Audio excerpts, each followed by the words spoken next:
Nah, selanjutnya pada pembahasan ini kita akan bahas tentang gerak menggelinding.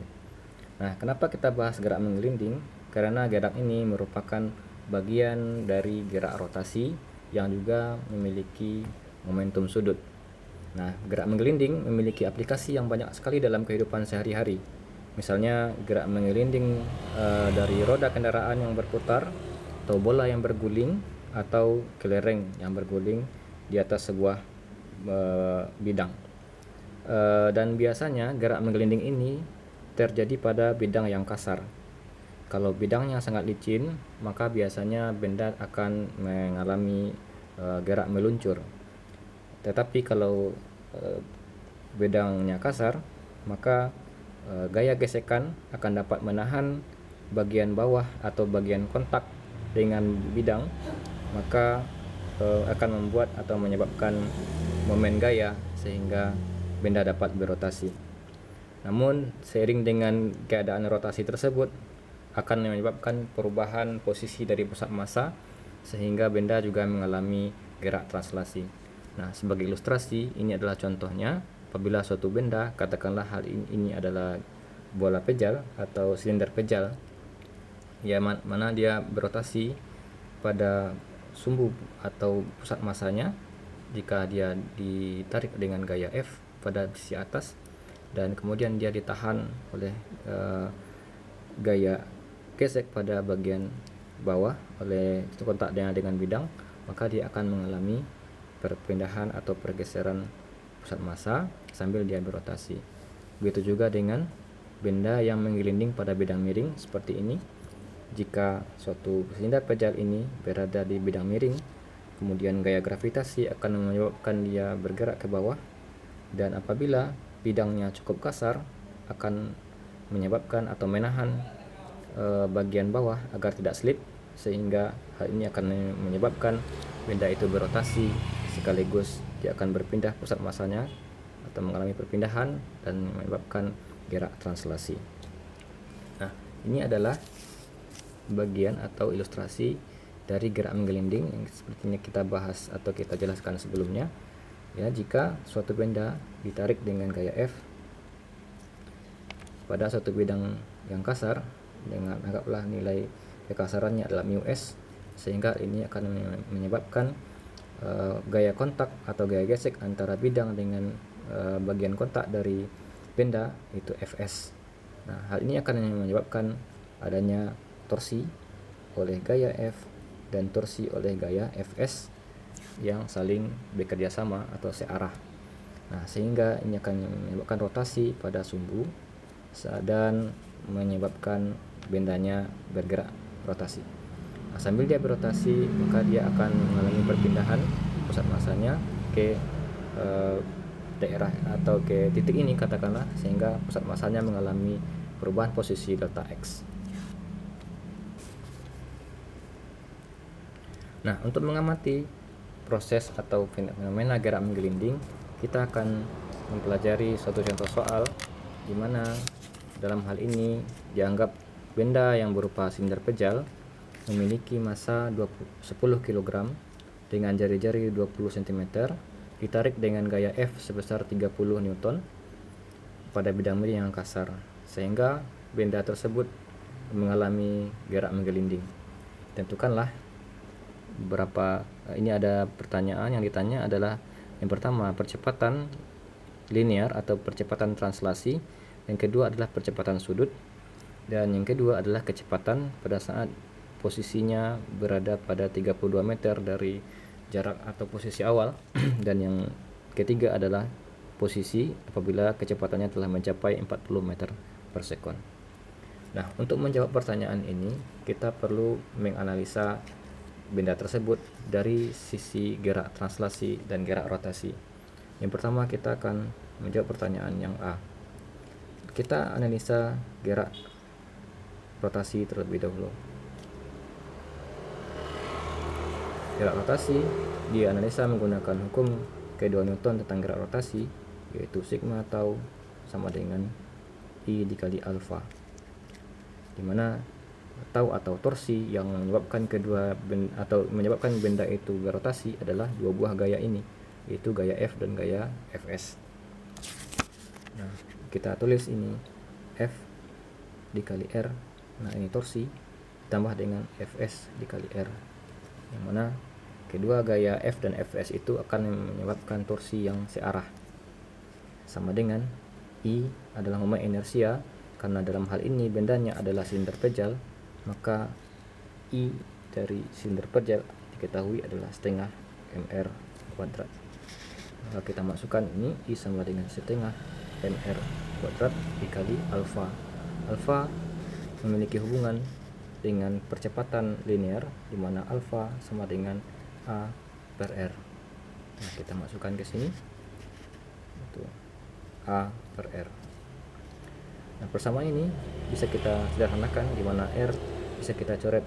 Ini bagian kuadratnya bisa kita coret, dan ini R-nya jadi 1, sehingga R di sini tinggal pangkat 1. Dan karena di sini adalah penjumlahan yang memiliki variabel R, sehingga kita bisa keluarkan F-nya, R-nya, F tambah Fs dikali R sama dengan setengah M R-nya pangkat 1 dikali A. Nah, R ini juga bisa kita coret, sehingga persamaannya menjadi lebih sederhana. F tambah Fs sama dengan setengah M dikali A. Nah, dari persamaan ini kita bisa masukkan nilainya. F diketahui tadi adalah 30 Newton tambah dengan Fs yang kita tidak tahu nilainya, setengah dikali M, masanya adalah 10 kg, dan A yang mau kita cari dalam soal ini. Nah, ini nilainya 5, sehingga persamaan ini kita bisa tuliskan lagi 30 ditambah Fs sama dengan 5A. Nah, kita bisa buat ini dalam bentuk persamaan. Fs sama dengan 5A dikurang 30, yang kita simpan sebagai persamaan 1. Nah, selanjutnya kita akan bahas tentang atau dari sisi gerak translasi, di mana gerak translasi kita bahas dengan hukum Newton, tentang hukum 2 Newton, F sama dengan ma, di mana pada keadaan ini gaya yang bekerja pada sistem adalah F dan Fs, yang mana keduanya berlawanan arah, yaitu F dikurang Fs sama dengan M dikali A. F-nya ini kita masukkan nilai 30 dikurang Fs sama dengan 10A. Ini menjadi persamaan kedua. Dan selanjutnya kita memiliki dua buah persamaan dengan dua buah variabel yang tidak kita ketahui, sehingga kita bisa substitusi persamaan K pertama K persamaan K2. Ini akan memberikan nilai 30 dikurang Fs nya kita ganti dengan nilai Fs pada persamaan pertama, yaitu 5A dikurang 30 sama dengan 10A. Ini kita uraikan, 30 dikurang 5A ditambah dengan 30 sama dengan 10A. Yang punya variabel kita pindahkan ke belakang, dan yang tidak punya variabel kita operasikan. 30 tambah 30 sama dengan 60 sama dengan 5 ditambah 10A, 15A. Maka ini bisa kita tentukan nilai A sama dengan 60 per 15 sama dengan 4. Dalam hal ini 4 sama 4 meter per sekon kuadrat, yang merupakan nilai percepatan linear dari sistem atau dari gerak menggelinding.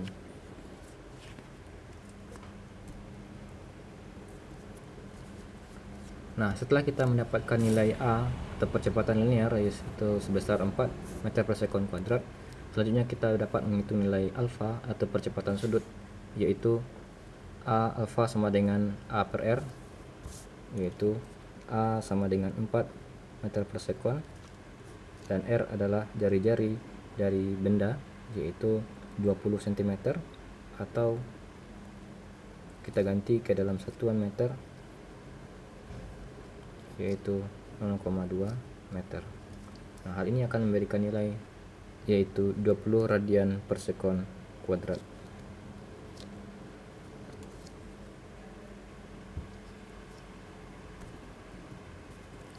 Nah, kita telah selesai menjawab pertanyaan yang A, Dan selanjutnya kita menjawab pertanyaan yang B, yang dimana yang ditanya adalah nilai daripada kecepatan pada saat dia telah menempuh jarak 32 meter.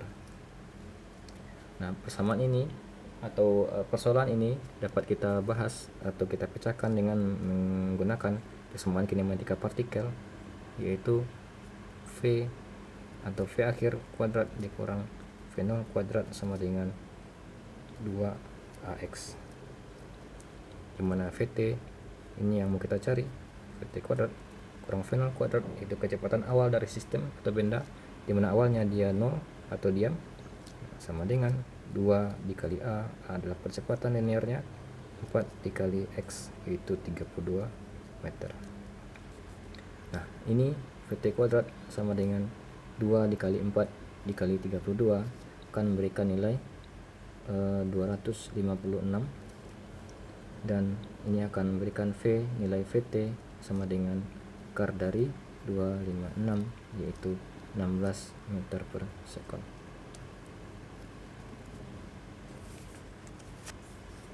Dan selanjutnya jawaban untuk soal yang C, yaitu kita diminta untuk mencari posisi pada saat kecepatannya telah mencapai 40 meter per sekon.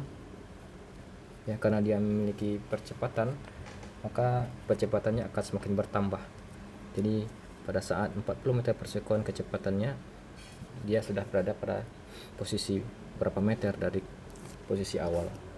Nah, persamaan ini juga bisa kita pecahkan dengan persamaan kinematika yang tadi, VT kuadrat dikurang V0 kuadrat sama dengan 2AX.